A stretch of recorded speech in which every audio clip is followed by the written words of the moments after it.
जाते जाते उसने कहा, बाबा जी, मैं यह घोड़ा आपके पास न रहने दूंगा। बाबा भारती डर गए। अब उन्हें रात भर नींद नहीं आती थी। सारी रात अस्तबल की रखवाली में काटने लगे। हर समय खड्गसिंह का भय लगा रहता। कई मास बीत गए, मगर वह न आया। यहाँ तक कि बाबा भारती कुछ असावधान हो गए और इस बात को मिथ्या समझने लगे। एक दिन संध्या समय बाबा भारती सुल्तान की पीठ पर सवार होकर घूमने जा रहे थे। कभी घोड़े के शरीर को देखते तो कभी उसके रंग को, और मन ही मन फूले न समाते थे। सहसा एक ओर से आवाज आई, बाबा, इस कंगले की बात भी सुनते जाना। आवाज में करुणा थी। बाबा ने घोड़े को रोक लिया।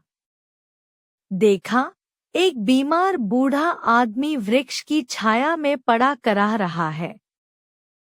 पूछा, तुम्हें क्या कष्ट है? बीमार ने हाथ जोड़कर कहा, बाबा, मैं दुखिया हूँ। मुझ पर दया करो।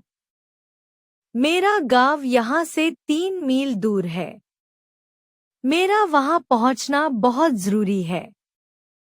मुझे घोड़े पर चढ़ा लो, परमात्मा भला करेगा। बाबा भारती ने घोड़े से उतरकर उस बीमार बूढ़े आदमी को सहारा देकर घोड़े पर बिठाया और स्वयं उसकी लगाम पकड़कर धीरे धीरे चलने लगे। सहसा उन्हें एक झटका लगा और लगाम हाथ से छूट गई। उनके आश्चर्य का ठिकाना न रहा। उन्होंने देखा कि बीमार बूढ़ा आदमी घोड़े की पीठ पर तनकर बैठा है और घोड़े को दौड़ाए जा रहा है। उनके मुख से भय, विस्मय और निराशा से मिली हुई चीख निकल गई। वह बीमार और कोई नहीं, डाकू खड्गसिंह था। बाबा भारती कुछ देर तक चुप रहे, फिर निश्चय करके पूरे बल से चिल्लाकर बोले, जरा ठहर जाओ। खड्गसिंह ने आवाज सुनकर घोड़ा रोक लिया और उसकी गर्दन पर प्यार से हाथ फेरते हुए कहा, बाबा जी, यह घोड़ा अब न दूंगा। मेरी एक बात सुनते जाओ। बाबा भारती की बात सुनकर खड्गसिंह ठहर गया। बाबा भारती ने निकट जाकर कहा, खड्गसिंह, यह घोड़ा तुम्हारा हो चुका। मैं इसे वापस न लूंगा, परंतु मेरी एक प्रार्थना है, उसे अस्वीकार न करना, नहीं तो मेरा दिल टूट जाएगा। बाबा जी, आज्ञा कीजिए। केवल यह घोड़ा न दूंगा। अब घोड़े का नाम न लो। मेरी प्रार्थना केवल यह है कि इस घटना को किसी के सामने प्रकट न करना। खड्गसिंह का मुंह आश्चर्य से खुला रह गया। वह कुछ समझ न सका।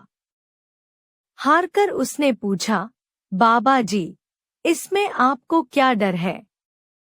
बाबा भारती ने उत्तर दिया, लोगों को यदि इस घटना का पता लग गया तो वे किसी गरीब पर विश्वास नहीं करेंगे। यह कहकर उन्होंने सुल्तान की ओर से मुंह मोड़ लिया। बाबा भारती चले गए, लेकिन उनकी बात खड्गसिंह के कानों में गूंज रही थी। वह सोच रहा था, कितने ऊंचे विचार हैं। उन्हें यह घोड़ा कितना प्यारा था, मगर अब उन्हें केवल इस बात की चिंता है कि कहीं लोग गरीबों पर विश्वास करना न छोड़ दें। ऐसा मनुष्य नहीं, देवता है।